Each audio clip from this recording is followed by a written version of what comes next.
Welcome to another episode of the YA Podcast. I'm your host, Ryan Keaton, joined always with Lorenzo Baylor. What's up, guys? That's right. And today we're going to talk about an important topic of ministering through difficulty. A few weeks ago, we talked about the idea of ministering to young adults as they were in difficulty. But a reality is you as a minister, me as a minister, as a leader, we have our own stuff going on in our lives, and yet we're still called to minister to others. So how can we do that effectively? How can we keep the mission on our mind when we have so much difficulty going on? Absolutely. I think, it's a tough thing, because a lot of times people, if you're in a position of leadership or influence or whatever that is, people tend to think you got it all together and everything is just flowing naturally. Everything is just, every day is beautiful. But a lot of times your pastors, your youth leaders, your young adult leaders, your whoever it is are dealing with some heavy stuff, but yet they're still able to kind of push through and deliver, whatever the Lord is speaking to them to deliver. And, and a lot of times using that difficulty, pain, whatever it is to fuel whatever it is that they're trying to deliver. Yeah. And I think there's a balance, of course. I mean, on one end of the spectrum, you could lead in a way that nobody knows anything about your life. You're just stoic always, and you never let people see weakness. I know whenever I first surrendered to the ministry, a pastor told me one time, as a pastor, you can't be friends with people in your congregation. Right. You can't let them in. And I just I was probably still a teenager, and I just was like, man, that seems really lonely. And then now that I've been in ministry or surrendered to ministry for several years now, I just really, to the core of my being, disagree with that advice that he gave me. Yeah. You need to let people in. So you on one end of the spectrum can be don't let anybody in to your detriment and to theirs. Sure. But then on the other end, you still have to guard some areas. Absolutely. Right? You can't let everybody in on everything because everybody can't handle it. Yeah, sure. Yeah. I was even something as, it's funny. Every now and again, I'll find myself hanging out with my pastors at my church in a social setting. And I think about this a lot. When we're hanging out, I try not to, there's a line between they're still my pastors and I honor them in that space. Yet I want them to feel comfortable enough to be able to relax, Sure. And so, we may joke about whatever, sports or whatever. So there's that, but it's being able to be mature enough to be in a space where you know how to hold honor and the ability to be chill at the same time. Not everybody can do that. It's tough. Yeah. Either you're going to go super reverent and be I can't talk to them because they're, or you're too comfortable. You'll say something stupid, Yeah. And so, it's tough.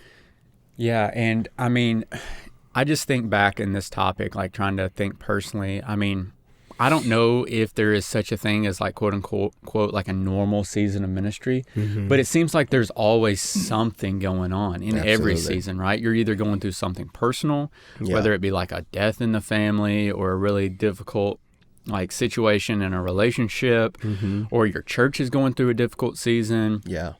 I know my first couple of years in full-time ministry, we didn't have a senior pastor, and so that was tough. But right in the middle of our church, walking through that difficulty, and for a season, I was the only staff, pastoral staff member full time. I was going through some personal stuff. I had a friend in college who left us in a real bad spot, had made some horrible decisions, not just personally or spiritually, but I mean even illegally. He He's in prison now because of those decisions that he made in college, and we were walking through that season. Right. And it impacted our church to a degree because he had kind of been around just because of me, but I still had to go and lead. Yeah. And I was young. I was 21, 22 years old, and I'm trying to figure out my own relationship with God because, I mean, to some degree that rocked a lot of my like core beliefs that were to that point just religious statements I'd made, but I really didn't believe them to my core like I do now because it took that moment to kind of bring that out of me, or instill that really deep in me. But yeah, I mean, like I couldn't, you know, the mission still had to happen. There were students who still needed to be discipled, ministry situations that needed to happen, and so even though I was going through this other stuff over here on the side, you know, the show goes on, and you have to figure out how to lead through that. And so, I mean, if you're listening, you can relate to that. You feel that tension of, man, I'm going through a really difficult time, but I feel like I'm still called to lead in my church. I'm called to maybe you're a pastor, maybe you're a volunteer, whatever it may be, but you're called to leadership. But there's that tension sometimes because I think, like you were saying, there is the pressure to a degree where, like, well, if you're not perfect, then you need to step down from leadership. And if that's the case, and maybe it is, but I would have never led, and I still wouldn't be leading today because we're always going through something. Exactly. And I think you know, I like what you said about being transparent about it. Like sometimes I feel like you know, there's this kind of force field that we put up to look like Superman, when really we're kind of just Clark Kent, you know, in the whole grand scheme of things.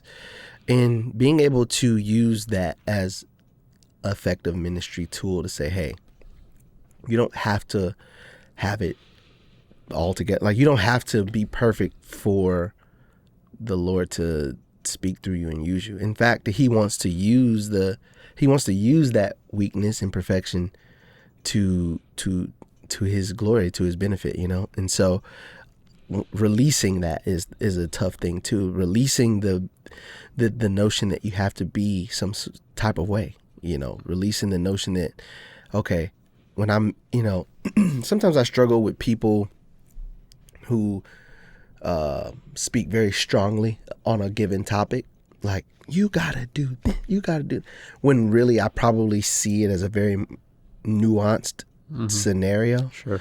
And dealing in the nuance of things is tough because we, you know, human beings, as rebellious as we are, love to create rules and systems just to then actually, you know, divert from those things. But we love the idea, especially in church, of creating parameters around things, which you need in certain instances. But in other instances, it's hard to, I feel like people struggle with dealing in nuance and saying, okay, there's a given situation that may be that Ryan may need to stay within, but that may look different for Lorenzo, you know? Sure. But how do you lead both effectively? You know, to say, okay, and that comes through, you know, relationship, you know, knowing, you know, being able to know like your struggle and know what you deal with and you knowing what I deal with, and having that kind of accountability to say, okay, even though we have different things that we deal with or may be struggling with, being able to, you know, still speak to those things or say, okay, this is what I feel like the best thing for you to do, or you say this is the best thing I feel like you should do, and really fostering relationship instead of necessarily trying to come up with blanket answers for everything that may not necessarily fit everybody's, you know, situation or whatever they're dealing with, you know? Yeah. And I mean, you mentioned it to a degree. Like, I think as a leader, as a pastor, it's tough because our church members, to a degree, always expect us to come up with the spiritual answer. And when we don't have it, we feel like we have to fake it. And I personally just don't like doing that. Like, I'm a transparent, I use that word, but I mean, again, not that I pour everything out, but I mean, even like at the beginning, you can share that you've went through a difficult season without giving details. Sure. But it's just showing in. Like, a couple of weeks ago, I lost a family member, and a member at a church that I'm at right now, helping out. They asked me how I was doing through that, and I was just honest. I was like, to be honest, it's really hard and it stinks. And I don't think they were expecting that. I mean, I didn't like pour out all of my like darkest thoughts or whatever, but I said, like, this is hard, and it should be. Like, when you lose a loved one, or when something is difficult, it's okay to call it what it is. Like, this is a really, like, this season really stinks, and I really don't love what's going on, and it's hard. But that doesn't take away from, like, I think sometimes we feel like we always have to be like, oh, we know that it's God's plan, and we have to spiritualize or Jesus juke everything. Yeah. When the reality is, there are some moments we just need to sit in the hard and just be like, this is really tough, and I'm struggling with it, to be honest with you. Not that you're questioning God or anything, but you just, difficulty is a reality of life. Absolutely. That's true. And I think that makes us relatable, because I know for a part of my life, it was hard for me to feel like I had anybody to go to some degree in some areas, because I thought, well, I shouldn't be struggling with these if I'm trying to be a growing Christian. Yeah. When the reality is, probably everybody struggles with the same things I struggle with. Yeah. They just weren't transparent with that, right? Exactly. They weren't open. They weren't realistic about the Christian life. Like, when you surrender to Jesus, life doesn't become all rainbows and unicorns for you. It's actually usually the opposite. You experience difficulty, and trials and struggles, and you do trust in the Lord, and you do hope in the Lord, but then you're also called to lead, and you're not only just bearing your burdens, you're bearing the burdens of other people, and that's a heavy, but also so many times a lonely place to be. That's true. Even, now, again, not to get too crazy personal, at the time of your people are probably hearing this, my church asked me to give our offering message at our church, right, for our young adult night. And so probably when this comes out, I would have already done it. But the first thing I was like, well, who asked me to do this? Not that I feel like I'm incapable, but it's just funny. But what I'm going to talk about is the idea of, I grew up in a very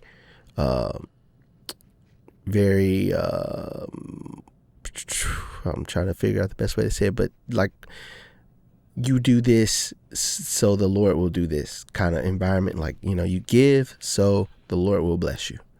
You almost a transactional exactly type view. Exactly. And I just immediately when I was asked to do this, I thought about something that the Lord had impressed upon me, which is the idea of, I take care of my kids regardless of what they do. So it's not even about you doing anything for him to bless you. It's just who he is. He blesses his kids. Well, simultaneously with that going on, I'm dealing with, like, trying to find a place to live within a matter of weeks, and watching even the Lord work through that, like, and dealing with, different struggles, even within that, of just like, okay, what's the best place? Can I find it for, the right price? All of the questions, right? And it was yesterday, I was thinking about, like, man, Lord, you're really gonna make me believe what it is that I'm saying when I get up there and speak about it. Yeah. And having the faith to know, like, okay, it's gonna be all right. So, it's a very difficult situation. It's a very stressful situation. I've woken up in the middle of the night freaking out. I've gone through the spectrum of emotions, and still am to a degree.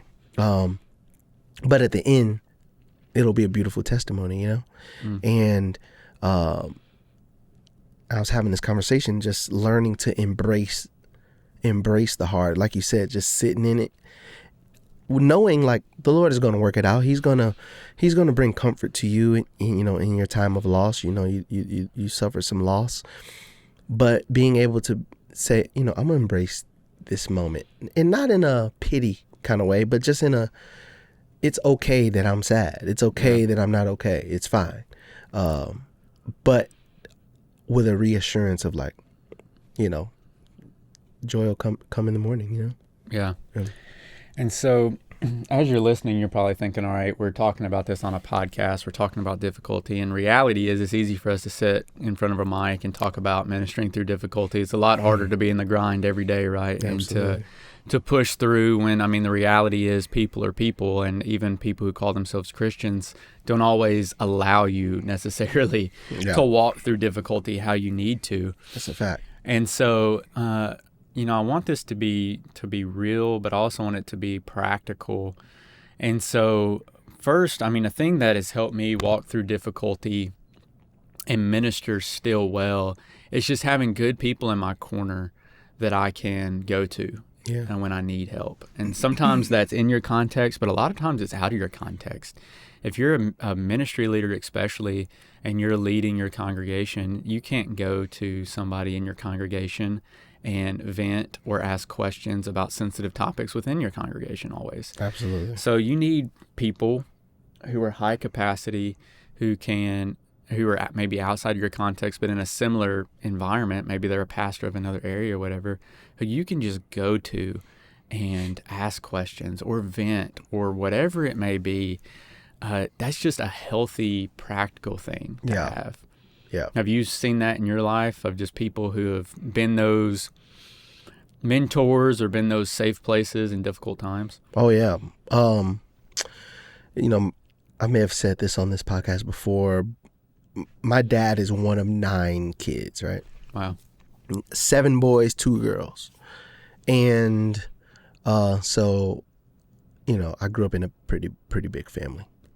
And the person that really got me started in ministry, leading worship, all that, is his younger brother.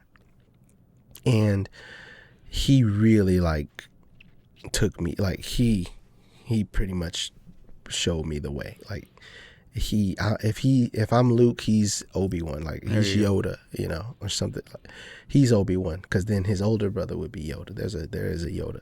And so in that, I remember when I first moved to here to Tennessee, and I was new, didn't know anybody, and I started going to the church I go to now, and you go to a new church, and it was pretty big. It's grown even more since then, but it was a nice size when I got there. And I was just kind of going to church, coming home. I was going to work, coming home. And because I grew up in a big family, and I grew up in my family's church, where my uncle, my dad's oldest living brother, was the pastor there, and I sang there and all that. Everybody knew who I was, and I knew just about everybody. So I didn't have to struggle for, friends and relationships and things like that. People I grew up with my whole life. And so moving to Tennessee, it was like starting from square one. It was square zero. Yeah. And I never felt things that I felt in that time, like loneliness, just sadness, probably a little depression in there, just wondering okay, I knew that the Lord had called me to move to Tennessee, and I knew what I wanted to do, but okay, what do I do now that I'm here? I'm kind of in this cycle of going home, trying to, make some friends. It's not working out. And I remember talking to my uncle and his wife on the phone, and he was just really encouraging me, to stay in it, because he had kind of done a similar thing. He moved to Texas, and now his wife's mom lived there, but all his family were back in St. Louis, which is where I'm from. And so he was just encouraging me in that, it's going to be all right, and and his wife said something to me that has, been the mantra, if you want to, if I can say that, for the 6 years that I've been here. She said, every superhero has an origin story. We share a love for comic book, cartoons and things like that. So she said that to me, and I don't know, something about that was just like empowering to me. And I've been saying it for the 6 years I've been in Tennessee. Now, here we are 6 years later. I got too many friends, I can't keep track of all of them. And so, that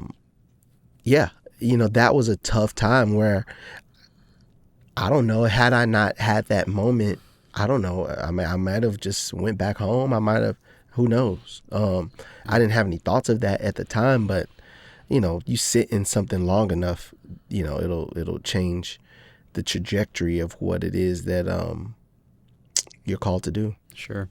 And I think it's really interesting, for me at least. I mean, everybody's story is different, but I've had some of those mentors or people who have been a part of my life for most of my life, for all of my life, people I go back to. And then I've had some that just kind of, it's crazy how God provides it when you need it. People who just kind of popped in and then life has taken them in another direction, and they didn't necessarily pop out, but they're just not the go-to they were for the season. Yeah. But in that season, they were so important and so vital. And they weren't always geographically close to me, but they would take a phone call or whatever it may be. And you may be listening and thinking, man, this is such a foreign concept, because one, it's hard to ask for help. Yeah. Or to say, look, I got this going on, I need to talk, because you maybe sometimes don't know who you can trust or whatever it may be. And not to like super spiritualize it, but to pray and ask for God to provide those. And and one thing I've had to come to terms with is, just as much as I'm willing to be that for somebody, there are so many, especially pastors out there, willing to walk alongside life with you, that if you need that, seek it out, because they're there. And maybe, and you feel bad about being that on somebody. Oh, I know they're a pastor, they don't want to have to carry my burdens too. But it could be just for a season, and then you could be that for another pastor in a season, or a church leader. And so it's okay getting help when you need it. That's right. And then to kind of piggyback off of that, the reality is sometimes you need professional help too. Yeah. Like sometimes you need to go to a counselor, or you need to go to a professional to get professional help. And I'm so thankful that the whatever stigma used to be tied to that is seemingly going away. That it's okay for church leaders to seek professional help, and there's nothing wrong with that. Yeah. And we even offer that. There will be a link to this in the show notes, so you can go if you'd like or need this information. But we offer shepherd's care through the mission board, that for pastors and staff, professional counseling that's anonymous, completely free. And so the information on how you can connect with shepherd's care is there. But if you need a professional counselor, seek that out, because there's sometimes you need help. There's sometimes you need to help somebody who walks through this in a biblical way, walk you through those things. And so if you reach out through shepherd's care, or, I realize, and I'm thankful that something like this has a shelf life.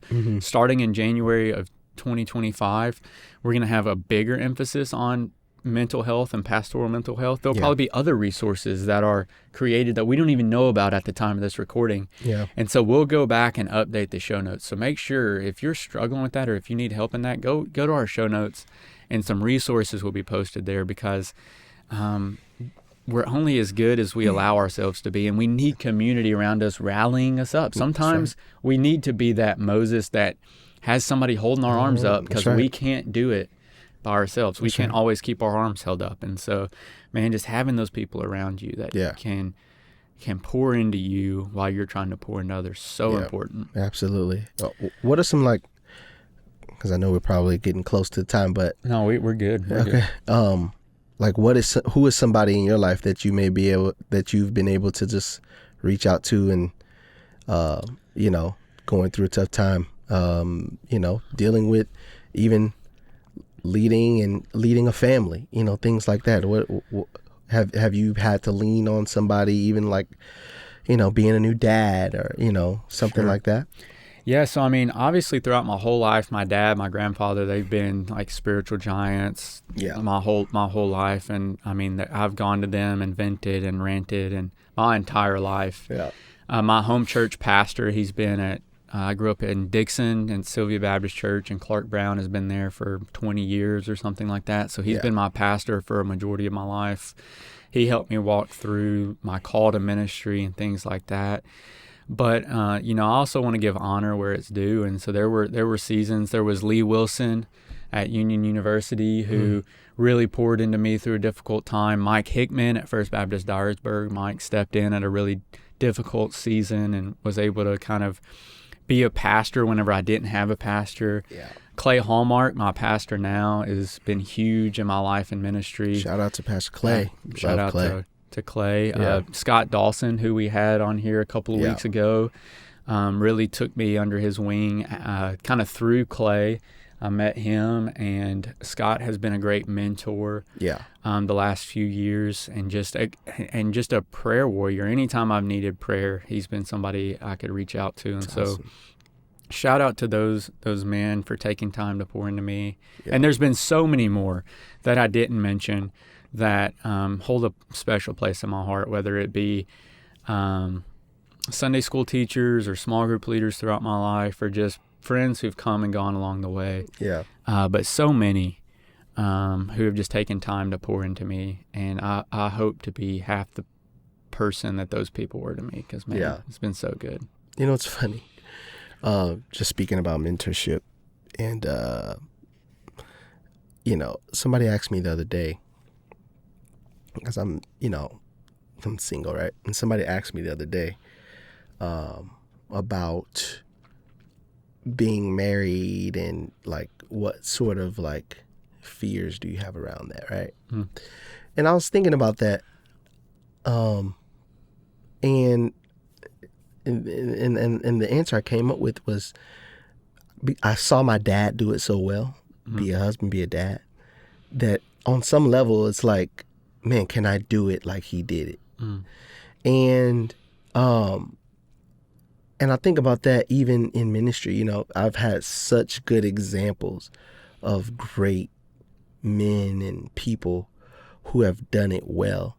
And not that you compare yourself to them, but at the same time, you're like, man, I want to, can I live up to that standard, that rep, that what they set, and it's great to have people around you that you can look to as, examples and give you a blueprint to where you want to go. It's hard to be what you don't see. And so, I just appreciate, my dad. I appreciate my uncles, all of them. Probably I could speak to all of my dad's brothers in some form or fashion of how they've impacted my life, and I was blessed that I didn't have to go far to get it. I have great people in my life now, people that I go to church with. I love hanging around. I was having this conversation with my friend last night about one of the pastors at our church, and he's like, I don't know, I have to be 30 before I hang out with him. I'm like, why do you have to be 30 before you hang out? He's like mid-20s. He's like, I just feel like he's so much older than me. I'm like, Because that age gap is going to shrink as you get older. But I'm like, the best people to hang out with are older people, because it's not even a situation of like, let me tell you something, young whippersnapper. It's like, but because they have so much wisdom, and knowledge, for me, I'm just like, I want to, because they're hilarious. First of all, every older person I've been around is so funny because they don't care about what it is that they say. And so, but just to be able to just be around somebody like a Clay, and everything that he has been through and everything that he's walked through, to be around a brother Randy, to be able to have access to that most people, now brother Randy gives his phone number out to everybody, so you can call him, at any moment. But just even his ability to be available in that way is an example, Yeah. you know.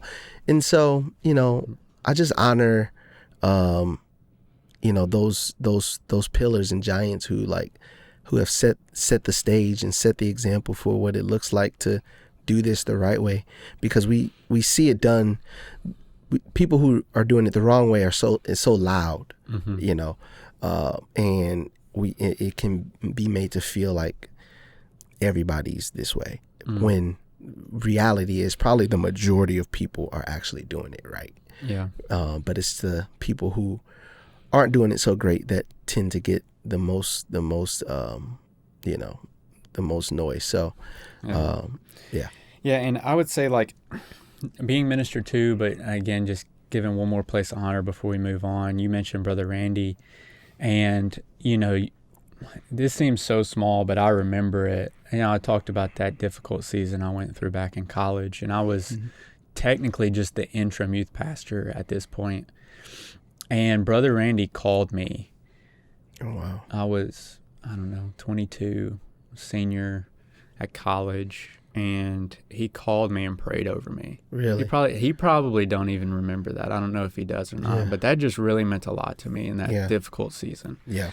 And just having that, so having those people, but I think also having places, having healthy ways to work through stress and difficulty is so important. As a pastor, to some degree, I almost felt guilty sometimes having a hobby, but you need, like, healthy ways to deal with stress, whether it be video games or exercise or you know, watching sports or playing, whatever it may be. What have kind of been those areas for you that's kind of been that, like, I can process this difficulty because I have a healthy release of all this nervous energy? Or do you have that? Yeah. Probably the workout piece has been great. I train with my friends every morning at 5:10 a.m. That sounds terrible. Yeah, I don't. It doesn't come highly recommended, but it's great. But what I learned, first of all, there's a couple lessons through that. The first one is, which is probably the most profound, is the knowledge, the confidence to do hard things. Sure. And because if you can deadlift, I don't know, 400 pounds, whatever, I can't think of the number, whatever the crazy number is, something about that makes you feel like you can do anything. Yeah. And if you can do it at 5 o'clock in the morning, then you really can do anything. And so that piece has been really, really great. Just psychologically, it's just, releasing those endorphins. The other thing is the release and just outpouring I get when I lead worship is another piece. Sure. And there's nothing like that, to be able to, as much as you're leading somebody, you're being ministered to as well. And like, I haven't really found anything that compares to that, because, being able to use your gift in that way and have that kind of an outlet. Anytime that I'm kind of going through something, I'm automatically like, okay, when is the next time I'm serving on worship? Because, I need to release this somehow. Otherwise, you're just kind of left with your own thoughts and things like that. So those are probably the two areas. And I love video games too. I love playing sports. I love, there's other things, I love movies, right? So that if I was gonna name a third thing, something to be, I guess, escapism, I guess, but to be able to just sit and engulf yourself in another world is another one. But that's more, flip it if you want to go that. But I do love that. Well, I know, again, I can't speak for any listener. I can't speak for you, but just for myself, in the middle of a difficult season, it seems like I don't have the time for these things. Yeah. The reality is you don't have the time to not. That's true. take care of yourself. Yeah. And you start realizing it with your body, right? Like, I mean, 100% transparency. I mean, I've went through my back. I've struggled with my back my whole life, but I can tell my back starts getting tight. I hold my stress in my back, or ulcers or TMJ or whatever has been developed because I haven't dealt with stress healthy. Yeah. And I try to tell myself I'm not stressed, and then my body tells me different. Yeah. And listening to that and saying, okay, I know I may not have time to go to the gym today, but I need to make time to go. Or I know I may not have time to watch a 2-hour movie, but I don't have time not to release some of this. Because if I keep it balled up, it's going to be worse. And so I'm going to prioritize it, right? And then it comes out on other people. Yeah. You know, the people that you love. It's, you know, you start, you know, not that, you know, you're snapping on them. You might be quiet. You might be reserved. You might be aloof. Whatever the response is, you know, you don't want to project that on somebody, 100%. which is why you have to, like, okay, even if, you know, you have to tell your friend, okay, I'm going to take a moment to do this so I can effectively communicate with you guys, you know, your spouse, your family, your mom, dad, whoever it is, you know, in your life. But, you know, you need that. Yeah. Yeah. And I've never really gotten big into the Enneagrams, but I understand that there's like, if you're healthy, you're this way, but if you're unhealthy, it swings this way. Yeah. And I don't know a ton about all of that, but I do know that, like, when I'm not healthy in like the way that I'm handling things, my gifting becomes my greatest curse. Wow. In like, I'll say, like, in my speech and my tongue and the way I, like, not that I say anything perverse, Sure. but like that, I feel like the same gifting that God uses for me to be a communicator, I can use it to tear somebody down or to try to get my way. Yeah. And it's the bad side of it, right? Like, Yeah. I can be snippy, I can be quick-witted, but in the wrong way, sarcastic, whatever it may be. And then I start catching myself like, man, okay, like, I don't want to be this person. But the reality, again, difficulty, we process it, and we don't always process it healthily. So having those, again, whether it be scheduled so you don't get to that point. And you know, if I know that sabbaticals are a great thing, and if you need time away where you step away, do that. But maybe you can't take a month off, but you can take 30 minutes a day to really focus on pouring out some of this stress and whatever, you know, whatever healthy way you can, so you're not bottling it up and then unhealthily pouring it out. Right. And so we're getting close to the end of our time, but you got any other encouragements, Lorenzo, for somebody walking through a difficult season who's trying to lead a ministry? Yeah, I think the biggest thing is don't feel like you got to do it alone. You know, there's your friends, and I've had to learn this, like, your friends and the people in your life, they love you, and they want to help you. They want to be there for you.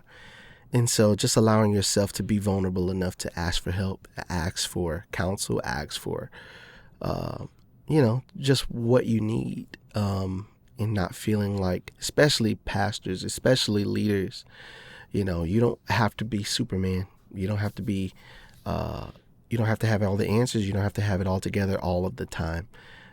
Only thing you're asked to do is be a great example and be a great leader. And sometimes being a great leader means asking for help or saying that you don't know. And that's good. So, yeah. Yeah.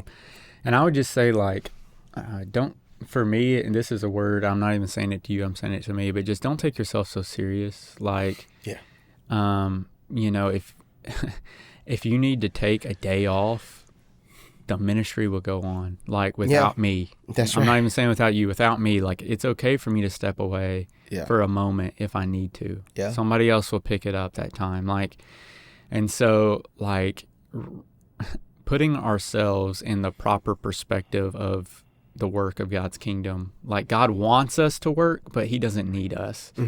And sometimes I put myself in difficult situations, or I don't give myself the opportunity to process a difficult situation because I make myself more important than I really am. Absolutely.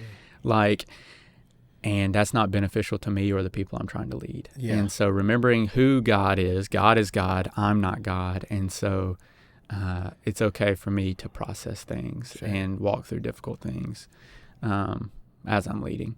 That's right. So if you're out there, you're struggling in a difficult situation, don't give up. Hopefully this episode has helped you kind of think through your own things going on.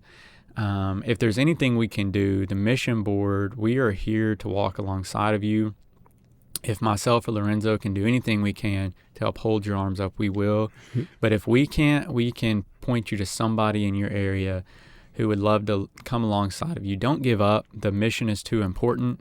It's worth it. But in the middle of your difficulty, it's hard to see that sometimes. So don't give up in what you're doing. God knows exactly where you're at. He's not forgotten you. He's not trying to punish you. But he is using you even in that difficult season. I mean, a hard scripture, but a true scripture is that through our weakness, his strength is shown. And so if it wasn't for those difficult seasons, I would think I was Superman. Yeah. But they remind me just who the real victor in my story is. That's right. And it's not me. That's right. And so... it's Rebecca. Yeah, that's right. Yeah, 100%. Yeah, right. 100%. Always the wife behind the scenes that gets stuff done. But thank you so much for spending some more time with us with another episode. Please make sure to like, share, subscribe. Thanks for being along in this journey with this season with us. We've had a lot of good guests, a lot of good episodes. Hopefully we've hit on topics that you're interested in. Excited for other episodes to be coming out here soon.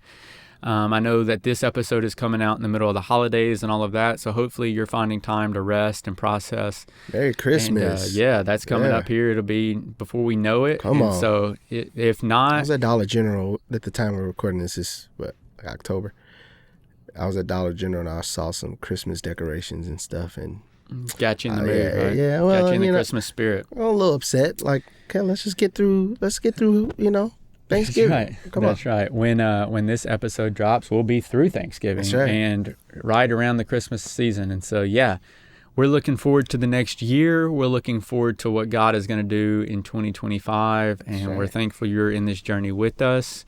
Until we meet again on this podcast, make sure to continue to, like, share, subscribe, because your voice is how we get exposure and get connected to groups and audiences that we aren't connected to. Thank you for your gifts through the cooperative program, Golden Offering for Tennessee Missions, because without that, this wouldn't be possible. Special shout out to Colby Mike for producing and engineering this episode. And until we see you next time, go win Tennessee for Jesus. Merry Christmas. See ya.